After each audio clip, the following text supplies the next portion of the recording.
अभी हम उनका थोड़ा सा सत्कार लेने कर रहे थे। तो पहला हम रमेश जी को थैंक्स करते हैं। उनका हम ठीक है, श्री राहुल पाटिल जी को, हमारे सोसाइटी के आर्मी कॉलोनी के सेक्रेटरी वर्मा सर, उनको मैं रिक्वेस्ट करता हूँ।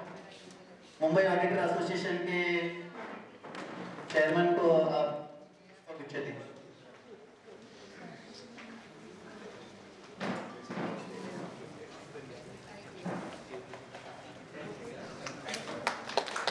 Thank you. हमारे रावल कोऑपरेटिव सोसाइटी से श्री शुक्ला सर है, उनको मैं रिक्वेस्ट करता हूँ वो अपने गुंजा सर, मुंबई थाने ऑडिटर एसोसिएशन के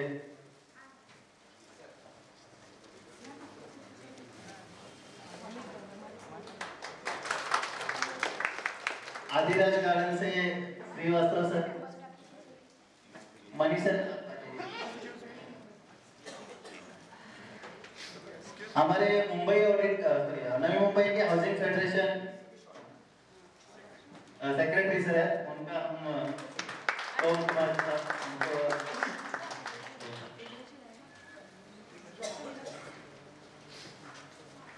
श्री संतोष कड़ू सर है, सूर्यवंशी सर को आप एक पुष्प गुच्छा दे दीजिए।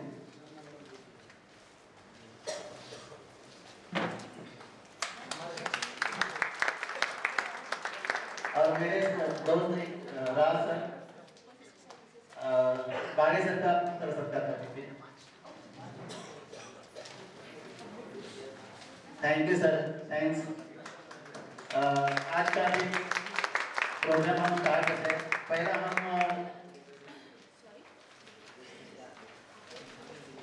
फायर ब्रिगेड का सब्जेक्ट लेते हैं। 10 मिनट आपको काटी सर, 10 मिनट आपको थोड़ा सा मार्गदर्शन दीजिए।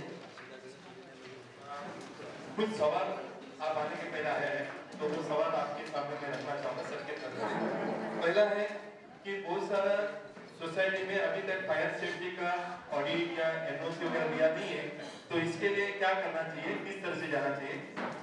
और कई जगह में आपके ऑफिसर्स लोग आके कुछ ना कुछ तकलीफ भी देते हैं, तो करने के बावजूद भी आप ऐसा करिए वैसा करिए, तो बहुत सारा कॉम्प्लायंसेस बता रहे हैं, तो वो किस तरह हमें हैंडल करना है, ये दो महत्वपूर्ण सवाल है, बराबर है। बहुत सारे लोगों का यही सवाल है। और हाँ हाँ The basic question is, as per government of Maharashtra, हाँ the fire NOC is given to you for 6 months, which are already passed months. Okay, बहुत साल हो गया एनओसी देके, अभी क्या करना चाहिए, बराबर। What is the use of that fire NOC, which is for the period July to December 2016? ठीक है, It is to be applied in January. Correct. It has got no meaning. It simply means that the bureaucracy simply wants to get rid of their responsibility. If there is, and they take all commitment from the society bearers, then everything was working. Then what is the use of that NOC, with the NOC there for a period which has already expired? okay. See, let me tell you, he will explain you. Your question is, once in 6 months fire safety certificate has to be obtained. If that is expired, what is the use of that? Granted, fire NOC is granted only for the period which is already expired. Okay. So what is the use? Okay. What you mean to say, even after the expiry of the period, the fire safety certificates are given?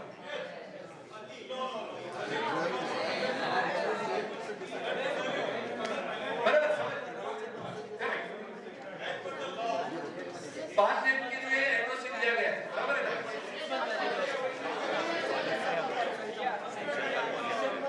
Please explain. Yeah, no problem. You want to say after expiry of the fire NOC, it is not renewed.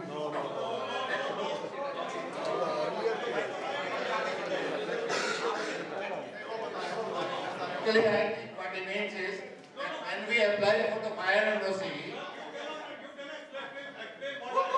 I have been explaining, but people are not understanding.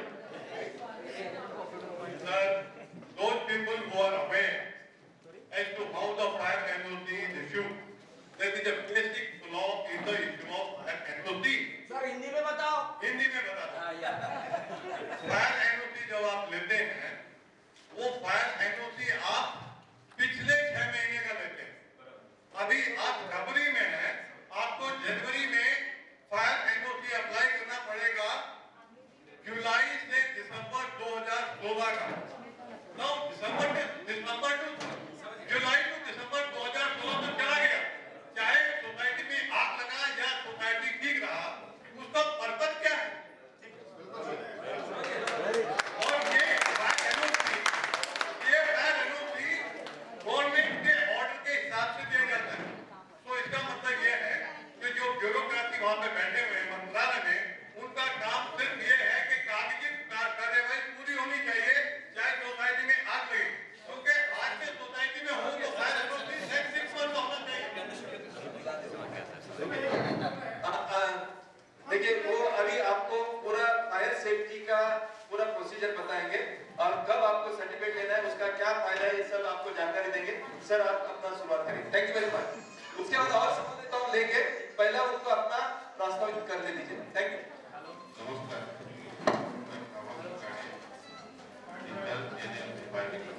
Slightly louder. Pension है, activated certificate लिया जाता है।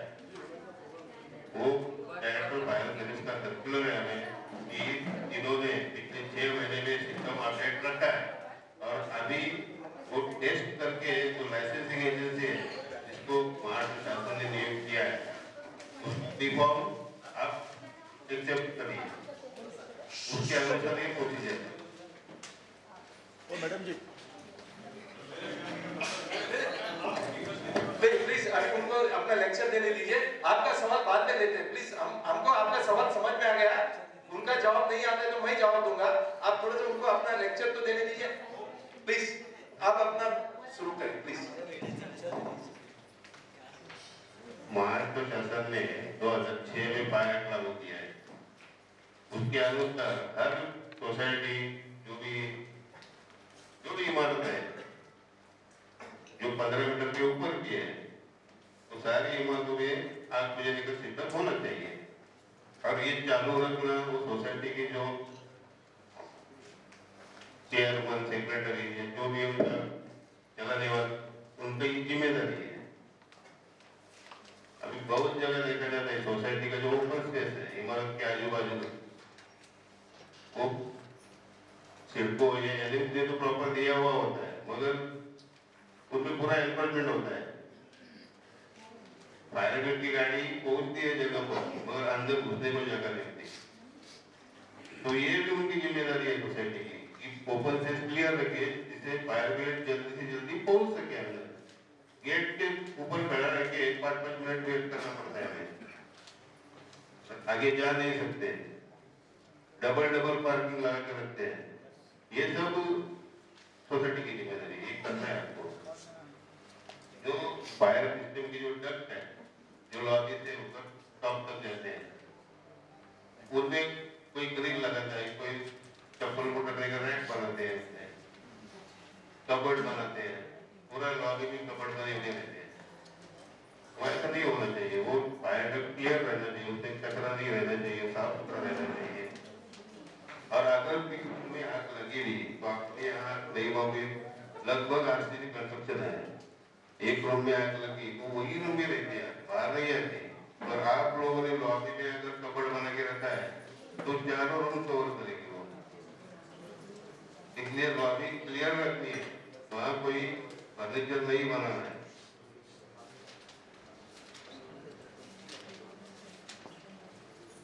जो fire tank है उसका domestic use के लिए इस्तेमाल होता है कई जगह, तो फायर टैंक को हमेशा भरी हुई रहनी चाहिए।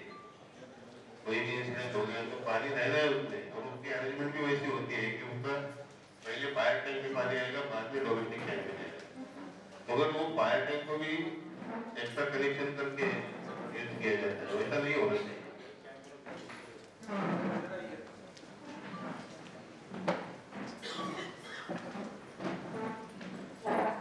अगर ये बातों का उल्लंघन होता है तो फायर एक्ट में ये तरतूद है कि जो सोसाइटी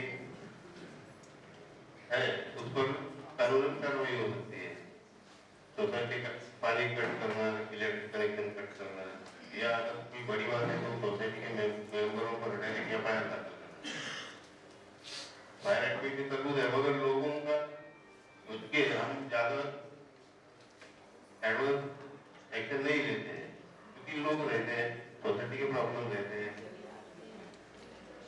और जितना हो सके उतना नई मुंबई में हम लोग सोसाइटी को इंस्ट्रक्शन करके नोटिस दे रहे हैं, उनको बता रहे हैं ये आप करो। और इसके अलावा फायर डिपार्टमेंट का ऑफिसर कोई आपको कोई तकलीफ दे तो मुझे डायरेक्ट कॉन्टेक्ट कर दीजिए। मेरा नंबर है तो आप लिख के रखिए, नंबर आप लीजिए। सर आपका नाम और नंबर दोनों उनको बता दीजिए। प्रभाकर गाड़िया,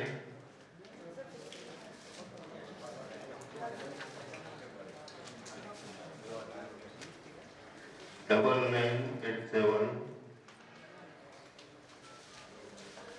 40 9558 58। ये नंबर 24 घंटे चालू रहते हैं, आप कभी भी फोन कर सकते हैं। देखिए इनका किसी भी नंबर बात है, के लिए। इनका नाम है प्रभाकर गाड़े और नंबर है 9987409558। अभी देखिए फायर सेफ्टी ऑडिट करके लेना 6 महीने में एक बार, ये आपका सोसाइटी का जिम्मेदारी है, वो बायलॉज में भी लिखा है। फायर सेफ्टी गवर्नमेंट ऑफिसर के लिए नहीं चाहिए, आप ये समझ लीजिए। आपका खुद का लाइफ बचाना है, जिस बिल्डिंग में आप रह रहे हो कभी भी इमरजेंसी हो सकता है।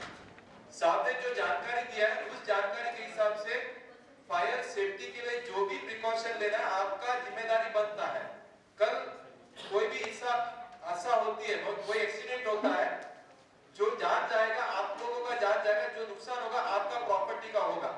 जहां जहां हमने देखा है कि बहुत सारा बिल्डिंग में लिफ्ट मेंटेनेंस नहीं होता है, बिल्डिंग लिफ्ट में अंदर 2-3 लोग मरते हैं, फायर सेफ्टी मतलब शॉर्ट सर्किट होता है और बिल्डिंग का नुकसान होता है, लोगों का जान जाती है। तो इसका सेफ्टी करना 6 महीने में एक बार ऑडिट करके लेना, ये आपका जिम्मेदारी बनता है। इसके लिए वो बायलॉ में लिखा है और उस हिसाब से कमेटी का भी जिम्मेदारी होता है। यदि कोई भी आदमी एनक्रोचमेंट करता है और जो कॉमन एरिया में एनक्रोचमेंट करता है, आपको कंप्लेंट देना है फायर चीफ फायर ऑफिसर के लिए साथ, और उन लोग आके उसको तोड़ेंगे करेंगे और उनके ऊपर भी एफआईआर वो लॉन्च करेंगे। लेकिन क्या है कि आप लोग जो जिम्मेदारी लेते हैं अपना पड़ोसी के साथ आपको क्या नहीं करना है, दुश्मनी नहीं बोलना है, इसके लिए आप कोई कंप्लेंट नहीं करते हैं। लेकिन आप कंप्लेंट नहीं करते, उसका नतीजा ये होता है कि आपका एक घर का आदमी लोग जल के मर सकते हैं, आपका घर का प्रॉपर्टी नुकसान हो सकता है। यदि कोई गलत काम करता है उसके लिए कंप्लेंट करने के लिए आप हमेशा हाजिर रहना चाहिए। तो किसी का दुश्मनी बोलना कोई बड़ी बात नहीं है जब लोगों का जान का सवाल आता है। सर आपने बहुत अच्छे तरह से जानकारी दी है, थैंक यू वेरी मच। ऐसे ऑफिसर है जिन्होंने आपको मोबाइल नंबर दिया है। अभी जो आपका सवाल का जवाब मैं आपको देना चाहूंगा कि बैकडेटेड होता है। देखिए ऑडिट हर 6 महीने में एक बार करना है। जब वो इंस्पेक्शन के लिए आते हैं उनको लगता है कि कोई पेंडिंग ऑडिट है, उसका जानकारी देके वो सर्टिफिकेट देते होंगे, लेकिन मुझे लगता है कि वो आगे का पीरियड के लिए देना चाहिए। 6 महीने का ऑडिट कैसा होता है, उनका क्या बोलना है, देखिए दिसंबर 2016 को खत्म होता है, आप सर्टिफिकेट देते हैं 2 जनवरी 2017 को कि आपका जुलाई से लेकर दिसंबर तक फायर सेफ्टी व्यवस्थित है। लेकिन उनका क्या बोलना है कि यदि आपको फायर सेफ्टी सर्टिफिकेट देना है आगे 6 महीने के लिए अच्छा है, आगे 6 महीने तक ये रह सकता है, ऐसे सर्टिफिकेट का प्रावधान होना चाहिए, ऐसा उनका बोलना है। डायरेक्ट फायर सर्विसेज इनका सर्कुलर है, पता है मुझे, उसके अनुसार हमें कार्रवाई करनी है। आप सुनिए जरा, आप सुनिए मेरा, सुनिए बातें बताइए। उन्होंने डायरेक्ट किया है, पिछले 6 महीने का सिस्टम किया है और अभी सिस्टम चालू है। ऐसा लाइसेंसिंग एजेंसी का सर्टिफिकेट भी फॉर्म आप एक्सेप्ट कीजिए, आप कोई एनओसी नहीं देना है, खाली वो एक्सेल कर दे दिया तो उसका मतलब है वो सिस्टम अपडेट है। और ये लाइसेंसिंग एजेंसी की जवाबदारी है, वो चेक करना है, उनको प्रॉपर टेस्टिंग करनी है और फिर सर्टिफिकेट। अगर वो गलत सर्टिफिकेट दे दिया तो उस पर डायरेक्ट एफआईआर हो सकता है और लाइसेंसिंग एजेंसी पर, उसका सर्टिफिकेट कैंसिल हो सकता है। ओके, अभी आप उनका जो सवाल जवाब दिया है तो थोड़ा सा एक्सप्लेनेशन मैं आपको देना चाहूंगा। पहला 6 महीने का, मान लीजिए जुलाई 2016 से लेकर दिसंबर 2016 तक का जो भी सिस्टम है वे व्यवस्थित है, उसमें कोई फॉल्ट नहीं। यदि कोई फॉल्ट है लाइसेंसिंग एजेंसी बताएगी, वो बताने के बाद इमीडिएटली आपको उसका रेक्टिफिकेशन करना है, बराबर है। ऐसे ही ऑडिट प्रोविजन है। इसके लिए आगे का बारे में वो सर्टिफिकेट देने का कोई प्रावधान नहीं है। प्रावधान ऐसा होता है कि लास्ट 6 महीने का हमने इंस्पेक्शन किया, 6 महीने में कामकाज अच्छा है, इसका मतलब आगे भी सही है।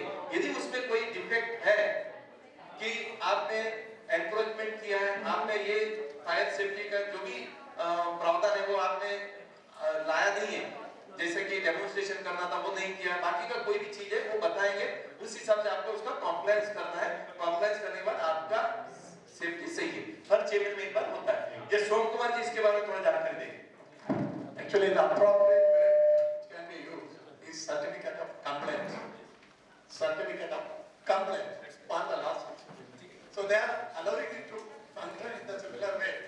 And next time again they check and say that you have complied with the provisions of the Fire Act. I think that Is it clear? Okay, thank you very much sir. बहुत सारा सवाल है आप लोगों को। हाँ, हाँ,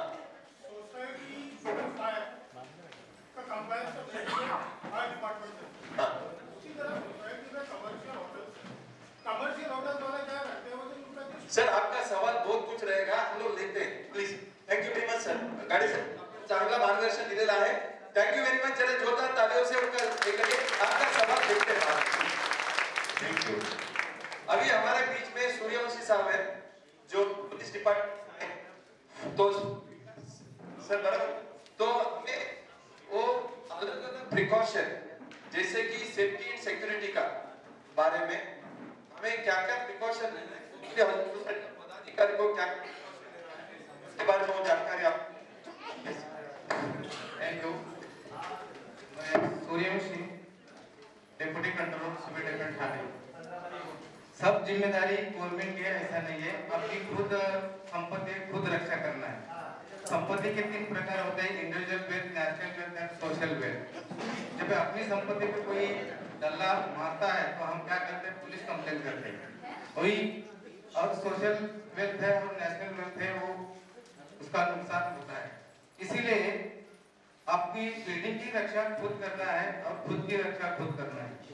इसीलिए गवर्नमेंट को जो मदद मिलने वाली है तो देर से मिलती है, आपको पता है, और आने जाने में कितना दिक्कत होती है, ट्रैफिक रहता है, तो आपको जो मदद है वो जल्द नहीं मिल सकती है। तब वो मदद मिलने से पहले आप खुद की रक्षा, आपकी सोसाइटी की रक्षा और संपत्ति की रक्षा क्या करना है, खुद ही करना है। इसीलिए गवर्नमेंट की तरफ से अलग अलग प्रकार के ट्रेनिंग रहते हैं। आप बिल्डिंग में बराबर है, पानी बाहर से आता है, सब्जी बाहर से आते हैं, अनाज बाहर से आता है, लेकिन खुद आप सुरक्षित है क्या नहीं है।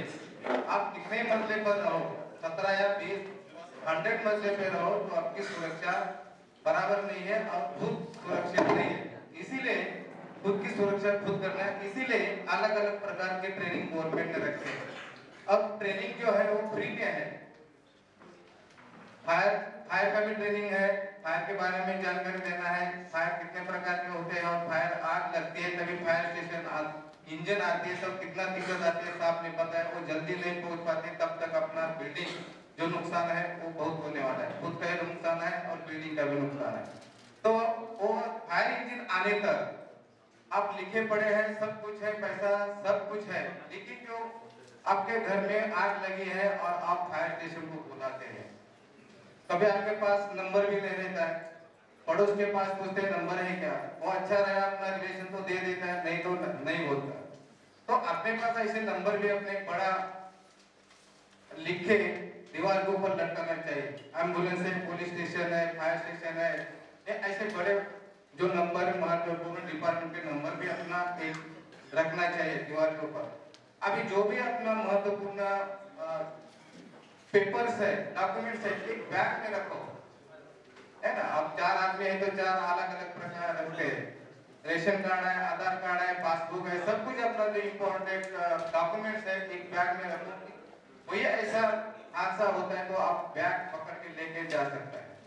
नहीं तो क्या करते हैं, आग लगती है तो लोग बाहर नहीं निकलते, मेरा ये है वो है ऐसा करके खुद जान में नुकसान में पड़ते हैं। इसलिए गवर्नमेंट का तरफ से अलग अलग प्रकार की ट्रेनिंग की व्यवस्था की है। फर्स्ट एड की ट्रेनिंग व्यवस्था है, फायर फाइटिंग की ट्रेनिंग की व्यवस्था है, इमरजेंसी मेथड ऑफ रेस्क्यू की व्यवस्था है, और आपकी जान मान या रक्षा खुद की कैसा करना है, संपत्ति की रक्षा कैसा करना है, ऐसे अलग अलग प्रकार के 4-5 प्रकार के ट्रेनिंग गवर्नमेंट के तरफ से हम देने की व्यवस्था की है। इसीलिए कभी भी ऐसा 4-5-10 ऐसा सोसाइटी मिलके संडे में भी आप 2-3 घंटे का लेक्चर भी रख सकते हैं, प्रैक्टिकल भी ले सकते हैं कि खुद की रक्षा खुद कर सकते हैं। यहाँ बहुत ऐसा बोलने का बहुत है, लेकिन अभी इधर टाइम भी कम है, इसीलिए जो भी क्वेश्चन है तो आप 2 मिनट में पूछ सकते हैं और बाद में वो अपना सेशन चला सकते हैं। धन्यवाद। हाँ, मेरा एड्रेस है कलेक्टर ऑफिस में 5वें माले में हमारा ऑफिस है। हाँ, नंबर सिविल डिफेंस थाने, नागरिक सुरक्षा थाने। ऑफिस का नंबर है 5432288 और हमारा एरिया नवी मुंबई का भी एरिया है 543-2228। 5432288। हाँ, सूर्यवंशी नहीं 5432288 नहीं, ऑफिस का नंबर है। हाँ दो लगा। हाँ तक्रारी ज्या करायच्या आहेत हाँ त्या सेक्रेटरीनी अध्यक्षांनी यांनीच करायला पाहिजे का? नाही, असं काही नाही आहे। करू शकतो ना। हो येस सर। माझ्या सोसायटीमध्ये बिल्डरनी स्वतःच्या हॉटेलमध्ये एक दार बंद करून टाकलं, पण त्याची तक्रार कोणी करत नाही। का तो बिल्डर मोठा माणूस आहे, तुम्ही करू शकता, तुम्ही स्वतः करू शकता। काही कार्यवाही होईल? नक्की होईल, बघूया। हाँ बोल।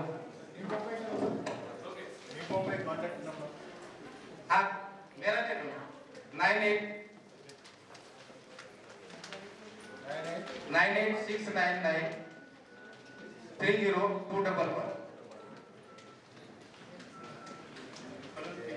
हाँ 9869930211। ओके, अब मैं रिपीट करता हूँ। लेडीज का भी ट्रेनिंग है। लेडीज हमारे पास है, और लेडीज जो है ज्यादा से ज्यादा फायर फाइटर कौन है अपने घर में? लेडीज है। वो 24 घंटे अपने किचन में काम करते हो, सुबह से 5 बजे रात को बच्चों को दूध पिलाना तक 24 घंटा वो किचन और किचन के संबंधित है। तो लेडीज को ज्यादा से ज्यादा फायर का ट्रेनिंग हम दे सकते हैं। और आप बाहर जाते हैं काम करने को, और घर में कौन रहता है? तो लेडीज और बच्चे लोग रहते हैं, तो लेडीज को भी हमारे पास ट्रेनिंग देने की व्यवस्था है।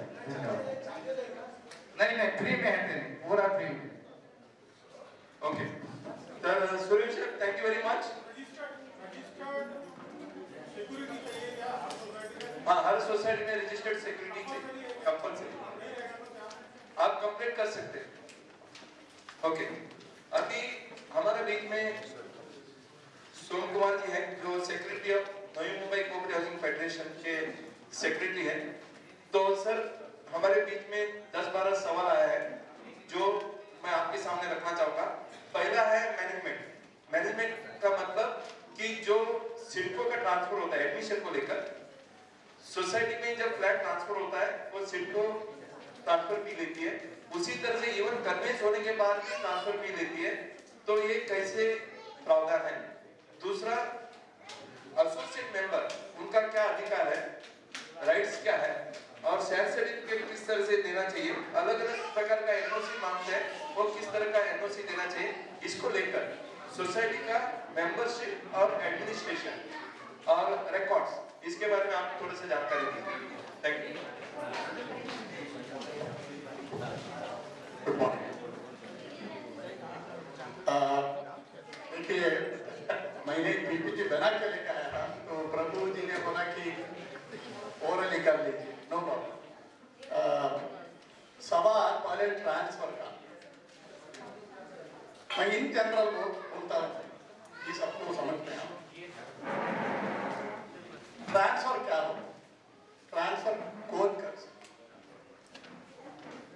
जब ओरिजिनली परचेसर ऑफ फ्लैट उनको मेंबर बनाया जाए, मेंबर होने के बाद 1 साल के बाद अपना जो शेयर्स एंड इंटरेस्ट सोसाइटी में जो शेयर्स एंड इंटरेस्ट होते वो दूसरे को ट्रांसफर। इसमें आप कंफ्यूज होने का जरूरत नहीं है कि जब आप अपना मकान बेचता हो, मकान में आपका जो राइट है दूसरा किसी को ट्रांसफर करते हो, वो टाइम शेयर ट्रांसफर का भी सवाल है कि सोसाइटी में बेसिकली मेजॉरिटी जो हाउसिंग सोसाइटीज है that comes under tenant co-partnership cooperative housing society। मतलब बेसिकली ये माना जाता है कि आप सोसाइटी का टेनेंट है, आपके पास खाली ऑक्यूपेंसी राइट है, माने रहने का अधिकार है, उसको आप दूसरे को ट्रांसफर करते। उसके लिए प्रोसीजर क्या होते? पहले तो आपको सोसाइटी को नोटिस देना पड़ता है। पुराना बैला में ऐसा एक कंडीशन था कि सोसाइटी का एनओसी देना चाहिए, लेकिन वो कंडीशन अभी निकाल दिया, आपको सोसाइटी को नोटिस देना पड़ता। नोटिस का फॉर्मेट होते आप फेडरेशन ऑफिस से पूरा ट्रांसफर से ले सकते हैं। उसमें पहले जो प्रोसेस है notice of intention of transfer of rate and notice of acceptance by the concerned purchaser। जब तक प्रपोजल सोसाइटी के पास जाएगी तो सोसाइटी नेक्स्ट कमिटी मीटिंग में आपका प्रपोजल को कंसिडर करके जब आपका जो एप्लीकेशन अपील सही हो तो आपको परमिशन दिया जाता है, मतलब आपको क्लियरेंस दिया जाता है। उसके बाद आप आगे जा सकते। अभी जो नोटिस देने का सवाल आया तो सोसाइटी से एक्शन नहीं होने के बाद भी नोटिस पीरियड के बाद आप अपने आप अपना प्रॉपर्टी ट्रांसफर कर सकते। ये क्यों किया है कि हाउसिंग सोसाइटी में बहुत सारा जगह में ऐसा होता है मैनेजिंग कमेटी मेंबर्स नहीं तो ऑफिस बेरर्स टाइमली एक्शन नहीं लेते, नहीं तो कॉपरेट, इसलिए मेंबर को तकलीफ होना है। अभी 2 सवाल मेरे पास में अभी जब प्रभु साहब लिखने का टाइम सुना है, एक तो ट्रांसफर ऑफ फ्लैट, दूसरा गिफ्ट, दूसरा भी कुछ तरह का ट्रांसफर हो सकते हैं कि अभी देखो आपका कम जॉइंट फैमिली है, जब फैमिली का शेयर होते उधर आपको क्या बोलता है फैमिली सेटलमेंट होते, उधर भी डॉक्यूमेंटेशन होते कि जो प्रॉपर्टी पिताजी और माँ का है नेक्स्ट डायरेक्टिव को दिया जाए, उधर भी ट्रांसफर का सवाल आता है। सोसाइटी का एक ही कंडीशन है कि आपके पास लीगली वैलिड डॉक्यूमेंट होना चाहिए कि आप ट्रांसफर करने के लिए लायक है। तो ऐसा कोई भी डॉक्यूमेंट आया, देखिए एन एग्रीमेंट ऑफ सेल और sale agreement, a gift deed, a family settlement deed, release deed, ऐसा बहुत सारा डॉक्यूमेंट होते जो डॉक्यूमेंट के हिसाब से सोसाइटी ट्रांसफर करने के लिए लायक समझते। तो जब एनओसी दिया जाए नहीं तो नोटिस देके सोसाइटी से क्लियरेंस आया जाए तो आप आपका डील कर सकते हैं। डील होने के बाद पूरा ट्रांसफर प्रोसीजर के हिसाब से रेजिग्नेशन ऑफ ओरिजिनल मेंबर और application of from the incoming member और द परचेसर और द ट्रांसफरिंग, उसके साथ जो सोसाइटी का अंडरटेकिंग जो होते वो भी आपको देना पड़ता।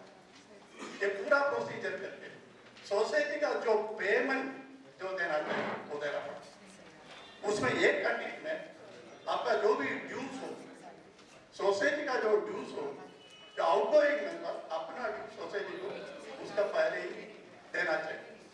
जब तक वो है सोसाइटी बोल सकते आप शेयर ट्रांसफर नहीं कर सकते। दूसरा क्या है, आपको शेयर ट्रांसफर चार्जेस जो 500 रुपया चार्जेस है वो सोसाइटी को देना पड़ता है। 100 रुपीज 100 रुपया एडमिशन फीस देना पड़ता है। तो जिधर जो ट्रांसफर फैमिली मेंबर को नहीं होते, वही केसेस में आपको ट्रांसफर प्रीमियम भी देना पड़ते हैं। ट्रांसफर प्रीमियम जो दिया जाते हैं वो 25,000 से ज्यादा नहीं हो सकती। 25,000 नहीं तो उससे नीचे का रकम जनरल बॉडी का, सर्वसाधारण सभा का अप्रूवल के साथ अब दिया जाए तो आपका प्रक्रिया पूरा होगा।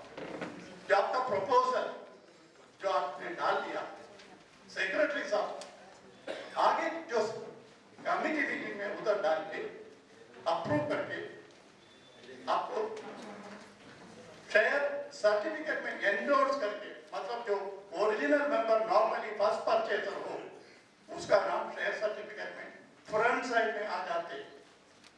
जब ट्रांसफर होते बैक साइड पे जो ट्रांसफर का जो कॉलम है उधर एंट्री अप्रूवल करके सेक्रेटरी साहब, चेयरमैन और दूसरा जो पदाधिकारी इसको ऑथराइज किया, तीनों साइन करके सोसाइटी का सील लगा के दिया तो आपका काम पूरा। इतना ही है ट्रांसफर में, कुछ कॉम्प्लिकेट। एक ही बात है, प्रोसीजर के हिसाब से सोसाइटी अपना काम करना चाहिए। इसमें देखिए सोसाइटी का तरफ से एक्शन नहीं हुआ, 3 महीने के अंदर ट्रांसफर नहीं किया हो तो ये माना जाता है कि सोसाइटी अपना काम किया नहीं है। कानून के हिसाब से it is deemed to be considered that the society has accepted। लेकिन आप ये सोचना नहीं चाहिए डीम्ड का मतलब ये नहीं होते, ये ऑटोमेटिक आप रजिस्ट्रार के पास कंप्लेंट लेके जा सकते हैं। 3 महीना होने के बाद भी आपका ट्रांसफर नहीं हुआ है, रजिस्ट्रार साहब सोसाइटी को नोटिस देंगे, सुनवाई हो के बाद में आदेश दे देंगे ट्रांसफर करो। उससे भी नहीं किया तो रजिस्ट्रार साहब सीधा आपको सोसाइटी को आदेश देंगे, इनको हम सोसाइटी का मेंबर बनाया